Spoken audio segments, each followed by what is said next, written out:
ask you to take your Bibles and turn to the book of 1 Corinthians chapter 2.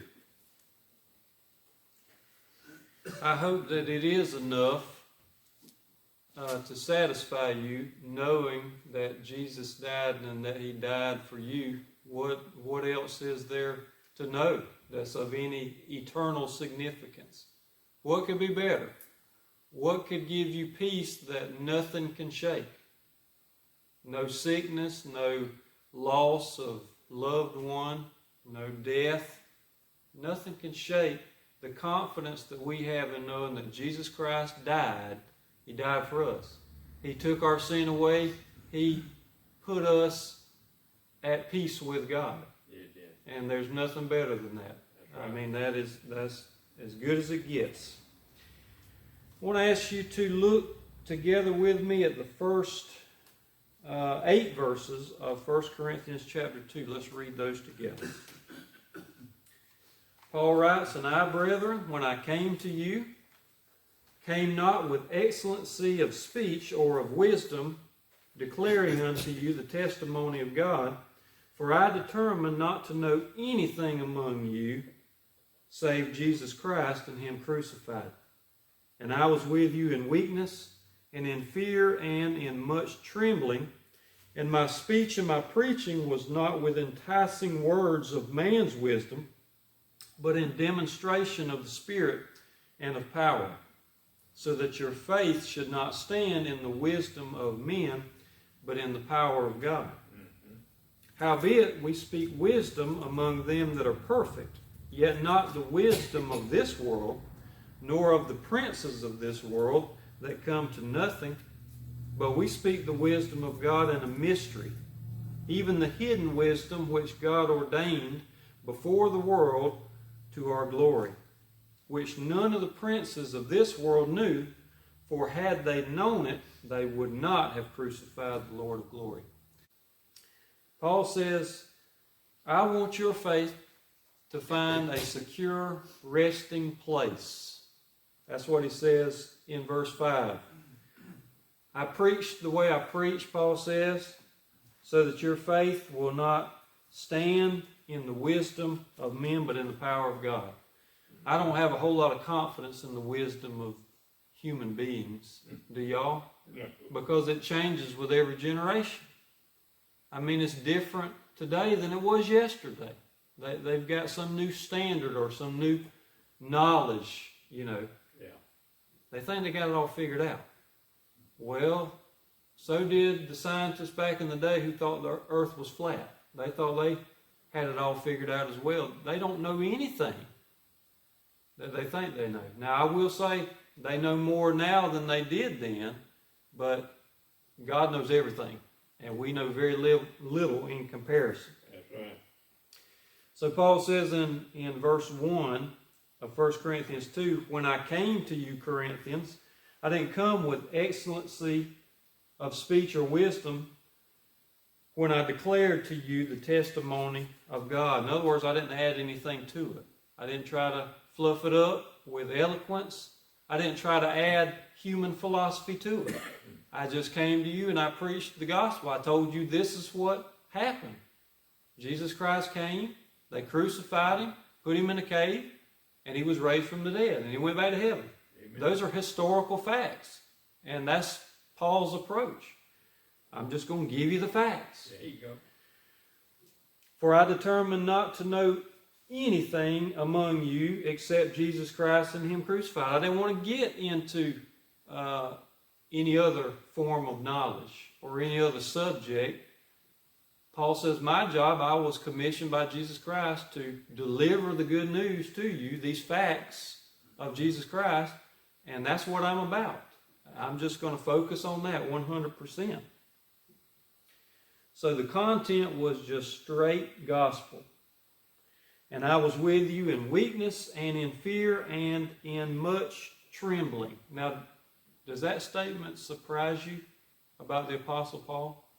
When he says, when I came to Corinth, I was in weakness and fear and much trembling. That really doesn't sound like him to me. From what I read of the Apostle Paul's letters, he seems like a really bold and powerful guy that's not going to shrink back. But he confesses here. And in another place, Paul himself writes that his opponents say that his writing is weighty and powerful, but when he gets to you in person, face to face, he's weak and his speech is contemptible. So I don't think the Paul that we read here is the Paul that we would see face to face. In other words, if Paul came to visit us today, if he were still living today, and he preached for us, we'd all be excited, right? Wow, this great apostle Paul is coming to preach for us. We might be sorely disappointed, because he says he was not an eloquent orator, or he was not one who was deep in philosophy. He was just plain in his speech. And as a matter of fact, he was anxious. Now, I had a fear of public speaking, probably as great as anybody that you've ever known, before God gave me victory over that. And so I understand what it means when he says, I was with you in fear and trembling. When you're having an anxiety attack, standing before a group of people, a panic attack, and your body starts to do uncontrollable things, trembling being the one. Now, I don't know if Paul had a fear of public speaking per se, but I do believe that he knew he was putting his life in danger every time he went to a different place and published the gospel of Christ. He knew people were chasing him around from city to city, seeking his life. So that would be on your mind, I imagine, when you were faced with that sort of persecution. So he says, I was with you in weakness and in fear and in much trembling. And have you ever seen somebody who's very anxious about public speaking? Have you ever watched a speech given by a person like that? It's kind of cringeworthy, really. You feel so bad for them. You wish that you could just hide them or hide with them somewhere. Paul says, my speech was in weakness, fear, and in much trembling, and my speech and my preaching was not with enticing words of man's wisdom, but in demonstration of the Spirit and of power. So I understand that to mean that his speech was not powerful. It was not a speech that, a natural person out there would say, wow, what a powerful speaker he is. He's really a great motivational speaker, and he has the ability to inspire people. I don't think Paul was that kind of speaker. I think Paul was just a plain person like me and you, and he just spoke plainly. But the Spirit and God's power was demonstrated in the transforming of lives through such plain preaching, simple preaching. And Paul says, I did that on purpose, as I mentioned before, that your faith should not stand in the wisdom of men, but in the power of God. When Paul left Corinth, and the Corinthians looked around at each other and said, wow, these people are like completely changed. This is not the Joe or the Sally that I knew years prior. This is a new creation. This is a new creature. This is someone who is full of faith and confidence, and one who is striving to live a holy life. How was that accomplished? Well, they knew because they had heard Paul with their own ears. They had seen him with their own eyes. It wasn't the preacher that brought all this to pass. That plain guy using simple speech, and all he did was tell us about Christ crucified. They knew it was the power of God that had wrought that transformation among them. And Paul was happy about that. That's what Paul was seeking. Verse 6, he says, howbeit we speak wisdom among them that are perfect. We are speaking wisdom. I'm up here proclaiming to you wisdom this morning. Now, the majority of Reidsville and Collins would say, no, you're not. You're speaking foolishness up there. That's why you only got 5 people in the room. Because everybody knows that you're a fool and you're speaking foolishness. Paul says, that's just their perception of the gospel.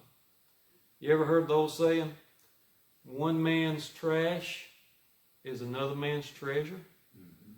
Why is that? Because the man who treasures it sees the value in it. Yeah. Right? And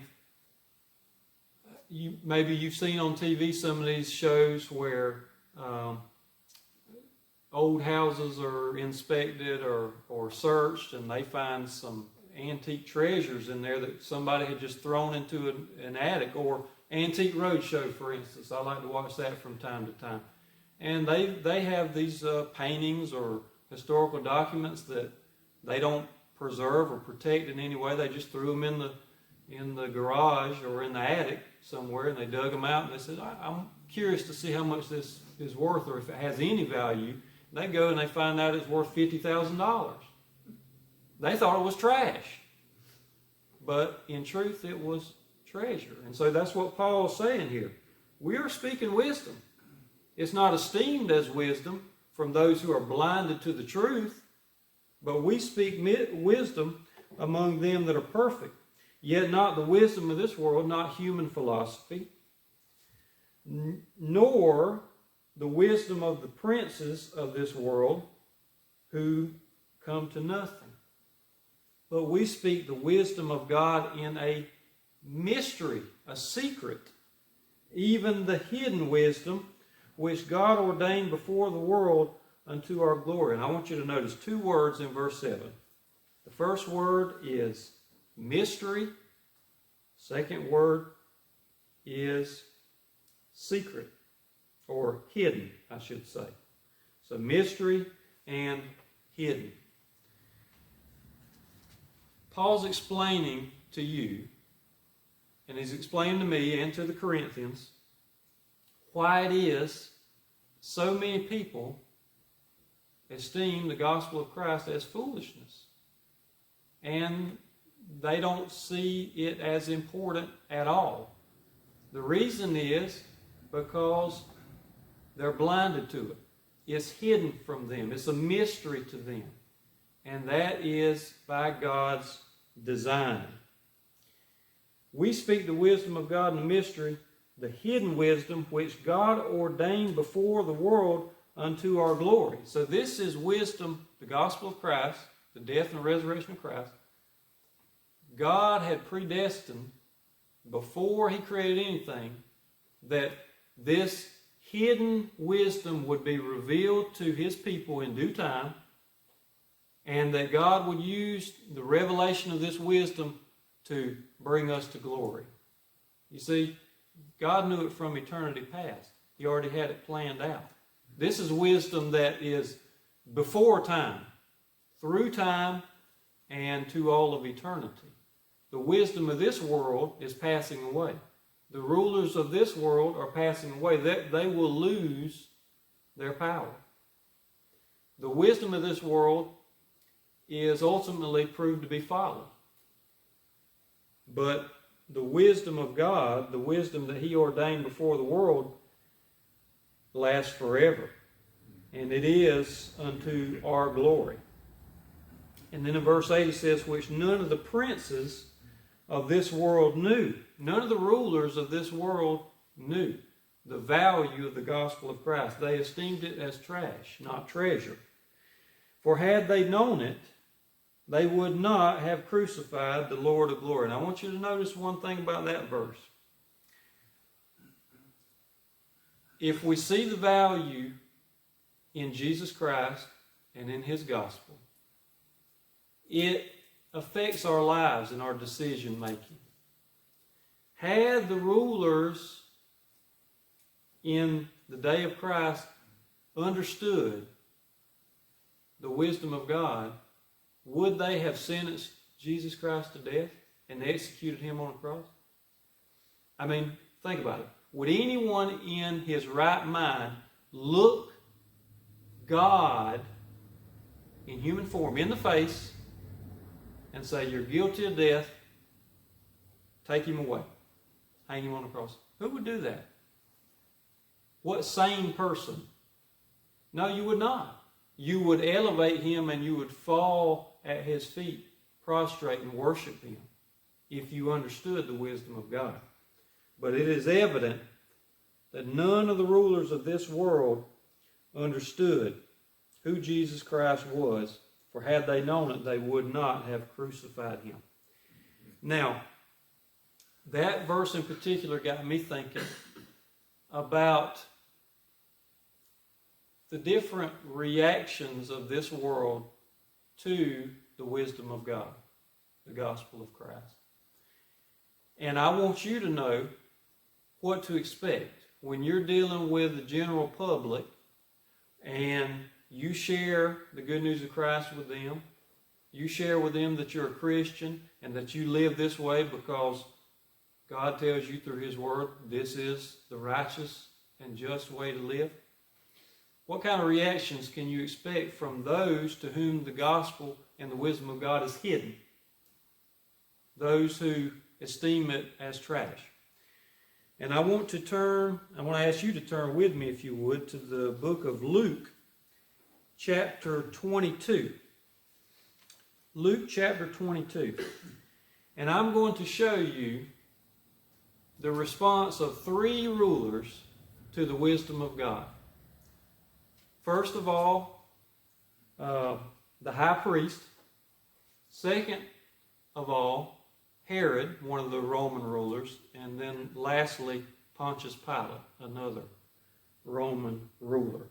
I want you to see how they respond to Jesus Christ speaking the wisdom of God to them, and then use that in your everyday life as you encounter unbelievers and the general public. So look with me at Luke 22, beginning at verse 66. And let's first look at the high priest's response to the wisdom of God. And as soon as it was day, now this is the day after Jesus Christ was arrested. Remember, Judas Iscariot led them in the night to the Garden of Gethsemane, where Jesus was with his disciples, and betrayed him with a kiss. Jesus Christ was arrested and held until the next day, when he would stand trial before the Jewish council. And as soon as it was day, the elders of the people, the Jewish people, and the chief priests and the scribes came together and led him, Jesus, into their council, saying, "Are you the Christ? Are you the chosen one of God? Tell us." And Jesus said to them, "If I tell you, you will not believe." Now, how could Jesus say such a thing? Because he knew that God had hidden the wisdom from them. "If I tell you, you will not believe. And if I also ask you, you will not answer me, nor let me go." And then he answers the question in verse 69. "Hereafter shall the Son of Man sit on the right hand of the power of God." Pretty plain. Yes, I am the Christ. Then said they all, "Are you then the Son of God?" And Jesus said to them, "You say that I am," or you say correctly that I am. In verse 71, and they said, "What need we any further witnesses? For we ourselves have heard out of his own mouth." And I believe in Matthew's account, we're told that he is found guilty of death by the Jewish leaders, the religious leaders. Now the problem was that the Jewish leaders did not have the authority to execute Jesus. They did not have the power in the Roman Empire to put him to death. So they had to take him to the Roman authorities and request that he be put to death. But before we move on, let me point out to you the first response that you might meet in sharing the wisdom of God with an unbelieving world. And that is open hostility. And you see that growing more and more as the years go by. Christianity is despised more and more, it seems like, and just not tolerated. So expect that. Jesus shares the wisdom of God with these Jews, And these Jews hate him for it, and they say he's guilty of death. So that's the first and most extreme response that you might get to sharing the wisdom of God. Now, what about Pilate and Herod, the Roman rulers? Look at chapter 23, verse 1. And the whole multitude of them, the Jews, arose and led him unto Pilate, because they need Pilate to sentence him to death and actually carry it through. And the Jews began to accuse Jesus, saying, we found this fellow perverting the nation and forbidding to give tribute to Caesar, saying that he himself is Christ the King. Number one, that's false. That's a false accusation, because Jesus never said, y'all don't pay taxes to Caesar anymore. Jesus did not say that. What did Jesus say? He said, give to Caesar what is Caesar's, and give to God what is God. And Jesus himself paid taxes. So, false accusation. Verse 3. And Pilate asked Jesus, saying, are you the king of the Jews?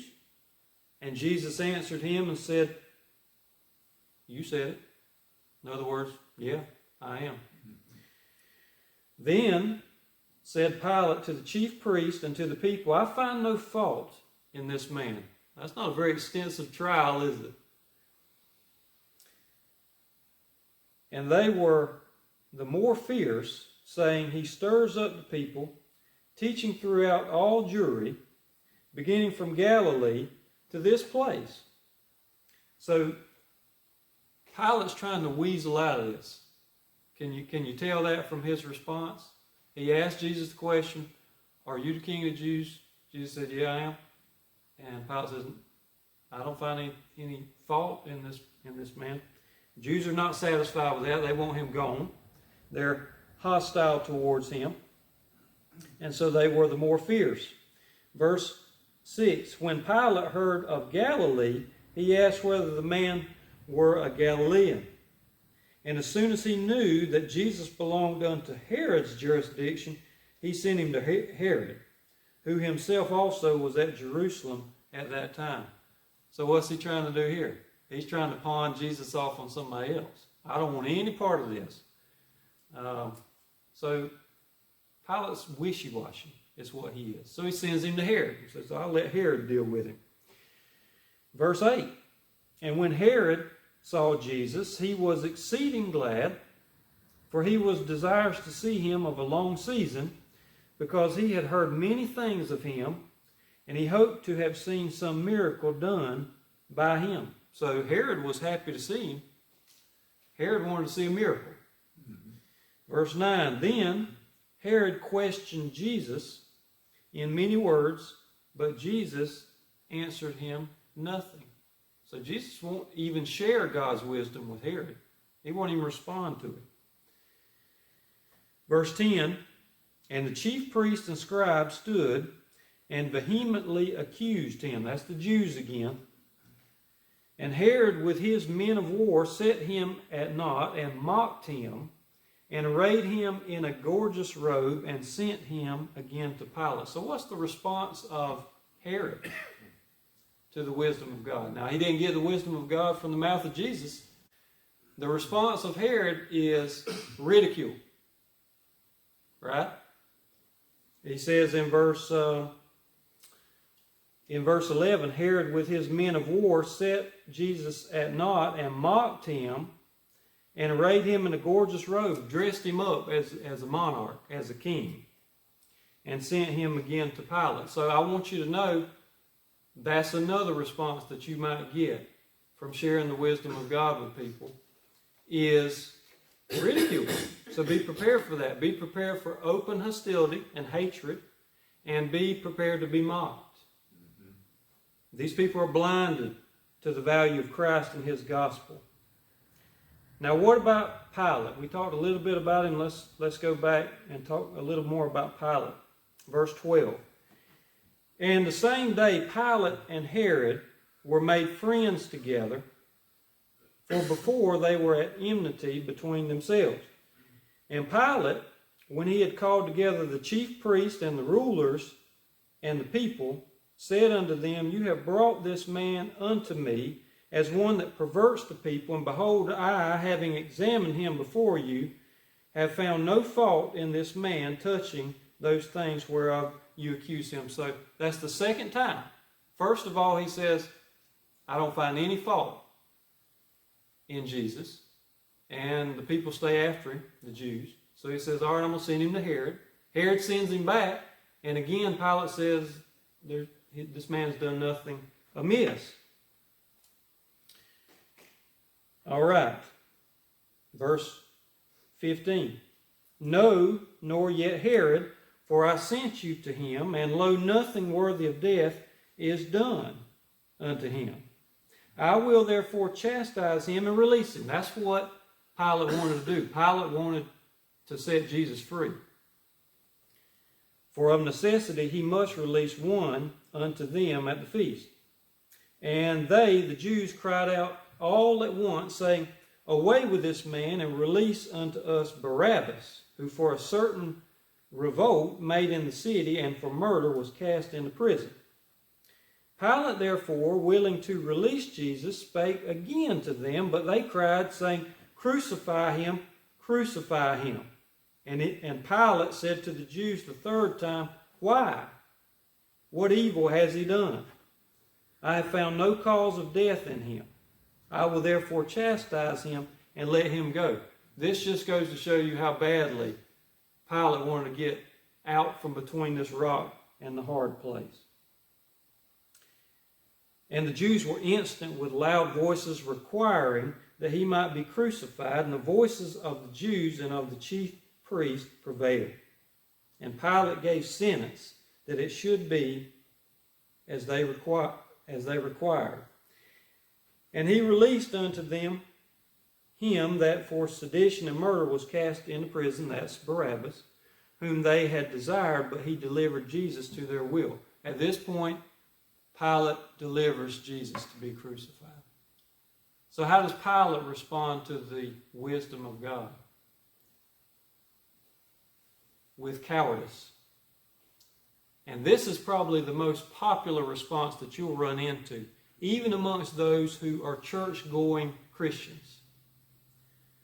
When the going gets tough and persecution comes and you're put out on a limb because of your faith in Christ, your testimony, and your life, you will meet with many who leave you all by yourself to fend for yourself. Pilate was one of those wishy-washy cowards, and there are many. So expect, as you share the wisdom of God in the world, to meet with open hostility, ridicule, and cowardice. Pray that God will give you the strength to stand up for His sake, even on your own, and be mocked and be hated and be persecuted for it, but still endure.